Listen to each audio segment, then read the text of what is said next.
Olá, que a paz de Deus, que o amor do Senhor invada o seu coração nesse momento. Como tem sido os seus dias nessa quarentena? Como você tem passado com a sua família, com a sua intimidade com Deus? Tire tempo nesses dias para orar, para ler a Bíblia, para buscar o conhecimento do Senhor. E é isso que nós vamos fazer nesse momento, juntos aprendermos mais sobre a palavra do Senhor. Estamos passando aqui para continuar o nosso estudo sobre a raça humana, origem, queda e redenção. Essa é a nossa lição que estamos estudando na Escola Bíblica Dominical. E o texto bíblico para meditarmos está em Gênesis 4, do 1 ao 16, ali onde vai falar, sobre Caim e Abel, quando Caim matou o seu irmão. Já começou ali a degradação humana, a queda da raça humana começa. Começou quando Eva e Adão desobedeceu, mas ali o primeiro homicídio aconteceu dentro de casa, entre dois irmãos. E o versículo 7 de Gênesis 4 fala assim: se bem fizeres, não haverá aceitação para ti, e se não fizeres o bem, o pecado jaz à porta, e para ti será o seu desejo, e sobre ele deve dominar.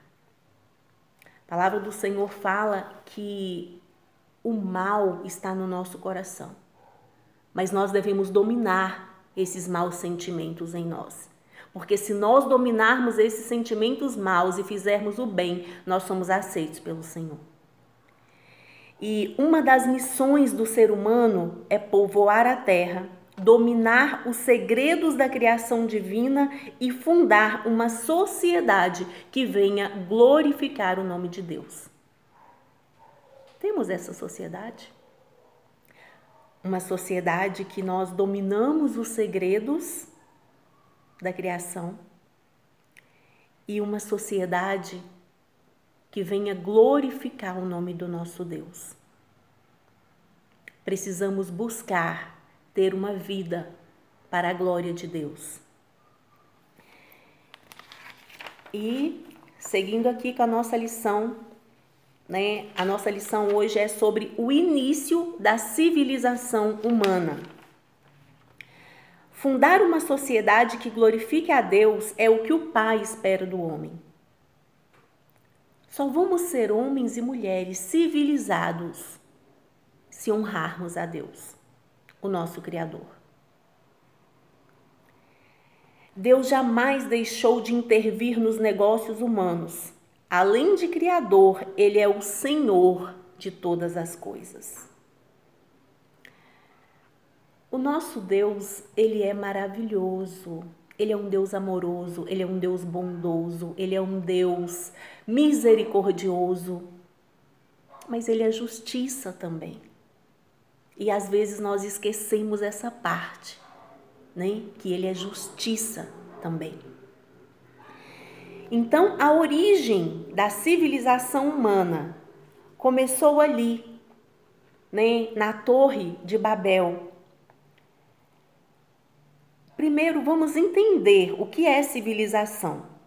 Civilização é o conjunto de aspectos peculiares à vida intelectual, artística, moral e material de uma época, de uma região, de um país ou de uma sociedade.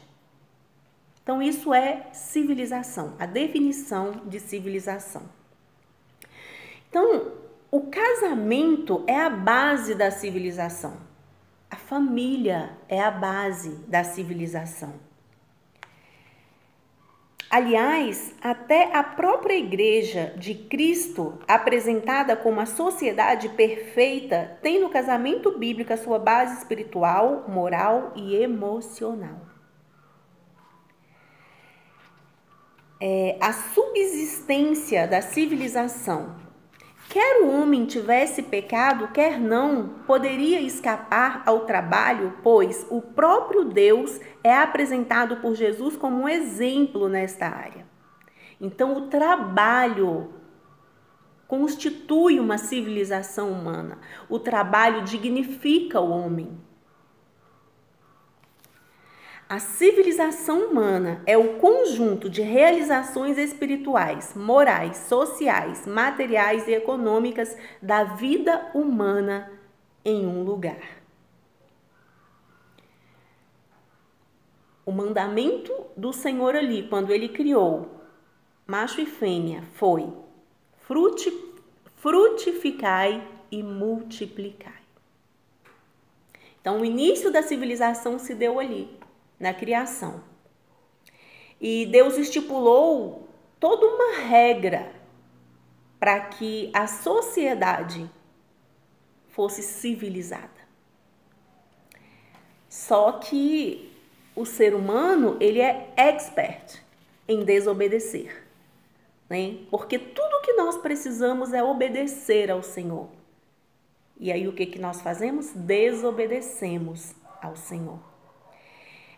Então, observemos agora como a inveja, o homicídio, a poligamia e a desordem social marcaram a civilização desde o início. Amados, tudo que nós vivemos hoje, essa maldade no coração do homem, não é novidade. Desde o início, o ser humano já tem, desde a Bíblia fala que em Adão a morte entrou no mundo, mas em Jesus a vida entrou no mundo. Então só seremos resgatados e restaurados dessa identidade maligna através de Jesus, através do Espírito Santo. Porque desde lá de um início, né, a inveja, o homicídio, a poligamia e a desordem social já reinava. Nós vemos ali, né, a agricultura e a pecuária. Caim, ele era lavrador e Abel, ele era pastor. Ele cuidava das ovelhas. A cidade de Lameque. Enoque significa não confundir. Pula essa parte. Enoque foi o nome da primeira cidade fundada na terra. Então, a primeira cidade fundada na terra foi Enoque. E ali, o que eles queriam, né? A tecnologia já estava sendo iniciada ali, né? Paralelamente à sua iniquidade, a civilização caimita, né, que vem de Caim, instalada na cidade de Enoque, experimentou grande progresso tecnológico, econômico e artístico. Havia ali fabricantes de tendas, criadores de gado, metalúrgicos e músicos. Está lá em Gênesis 4, do 20 ao 22, você pode estar lendo. Então, nós vemos que estas profissões, né, vamos chamar assim, já existe desde os primórdios, desde a época ali de Caim, né? Já vamos repetir aqui, já existia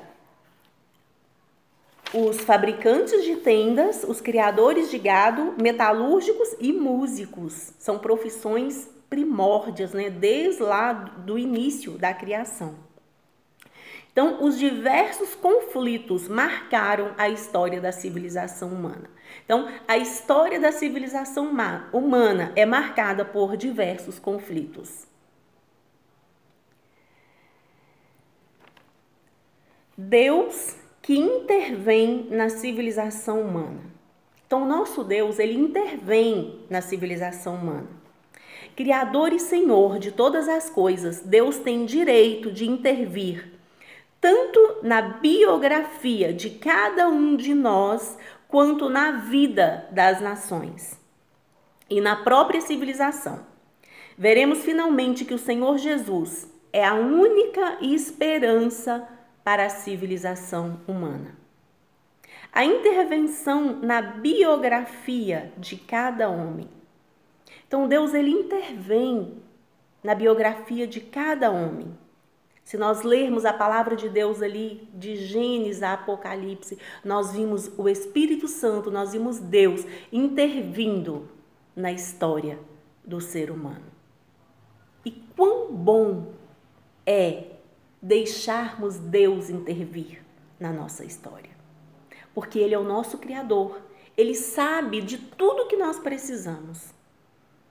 E quando nós temos essa confiança nele, nós temos paz. Paz em meio à guerra. É essa a promessa dele para nós. Deus não se limitou a criar o universo, nem nos abandonou após nos haver formado. Ele continua a observar atentamente e amorosamente todas as coisas. A intervenção na história da civilização. Nós podemos ver a intervenção, você pode estar lendo ali Gênesis 6, dos 6, 7, o 11 e o 5, né? Lê ali Gênesis 6 até o 11, onde vai falar da construção da Torre de Babel. O que os homens queriam, né? Qual foi a ordem de Deus? Frutificai e multiplicai. Aí o que os homens queriam fazer? Erguer uma torre que chegasse até o céu, porque ali eles não iriam se separar, iriam ficar juntos. E não era essa a vontade de Deus. E aí o que Deus fez? Interviu na história da civilização. Deus confundiu as línguas, ali surgiu os idiomas, né? Deus confundiu as línguas daquele povo, eles falavam, traz tijolo, trazia água, trazia tijolo, e foi uma confusão que eles tiveram que reunir o grupo que falava a mesma língua, e ali eles dividiram para povoar a terra, porque é projeto do nosso Deus que se povoasse a terra. O nosso Deus é maravilhoso, Ele é Senhor de todas as coisas. E vê-se, pois, que a intervenção divina na civilização jamais foi interrompida. De Adão aos nossos dias, o Senhor sempre interveio na história humana. De outra forma, a humanidade seria inviabilizada. Se Deus não intervisse na nossa civilização, na nossa história, nós já teríamos nos exterminados. Porque nós, humanos, sem a presença de Deus em nós, sem o Espírito Santo de Deus em nós, nós somos autodestrutíveis. Nós nos destruímos sem perceber. Mas quando nós temos Jesus, a vida de volta para o ser humano, Jesus ele nos faz entrarmos... olhar para dentro de nós mesmos e nos arrependermos. Ele nos traz consciência da nossa maldade.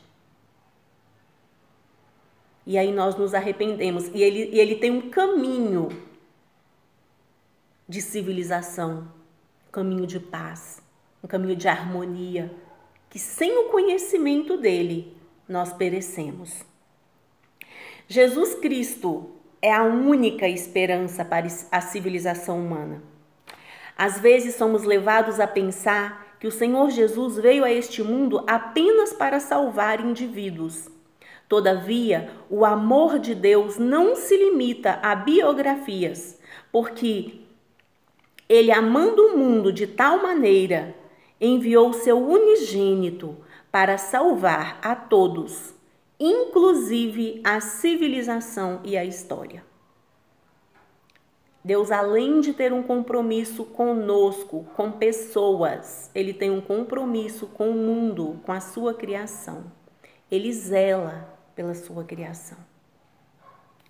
Na grande comissão, somos instados a evangelizar até os confins da terra, pois o Evangelho de Cristo redime tanto pessoas como povos e civilizações. Está lá em Mateus 28, do 18 ao 20. Chegará o dia em que toda a terra encher-se-á do conhecimento do Senhor. Como eu almejo por esse dia, de toda a terra se encher do conhecimento do Senhor.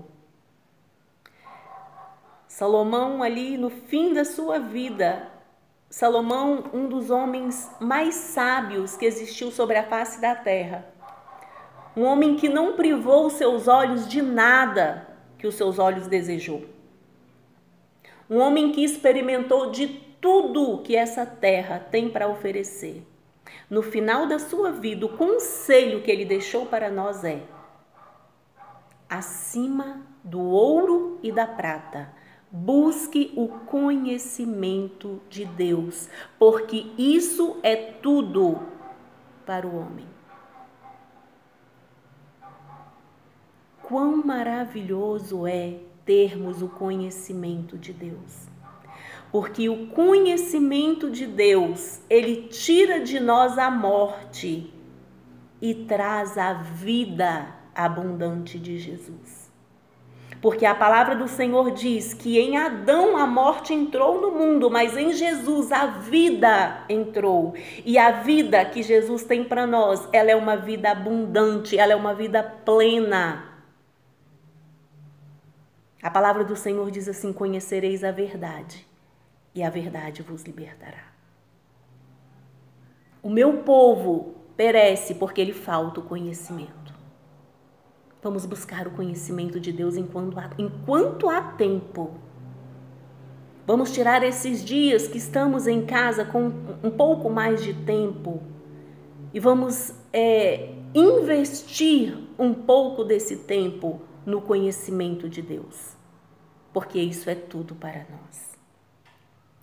E para terminarmos, a única esperança para a civilização humana é o Evangelho de Cristo. O que é o Evangelho de Cristo? Boas novas, boas notícias. É dizer ao que está cansado, tenha vida. É dizer ao fraco, ser forte. É dizer ao que está doente, ser curado. Esse é o Evangelho de Jesus, é boas novas, boas notícias. A palavra do Senhor em João 10:10 fala que o diabo ele veio para matar, roubar e destruir. Mas Jesus, o Todo-Poderoso, o Criador de todas as coisas, a sabedoria de Deus, veio para que nós tenhamos vida e a tenhamos em abundância. Não vivermos a vida abundante que Jesus tem para nós é renunciarmos ao sacrifício de Cristo na cruz. Por esta razão, proclamemos a palavra de Deus a tempo e a fora de tempo, para que não venhamos a ser destruídos. Além do mais, o Senhor Jesus constrange-nos a salvar e a iluminar a nossa geração, através de um testemunho eficaz. Somente a Igreja de Cristo tem a propriedade do sal e da luz. Que o nome de Cristo venha a ser exaltado na minha e na sua vida. Que nós sejamos constrangidos a anunciar o Evangelho de Cristo até a sua vinda.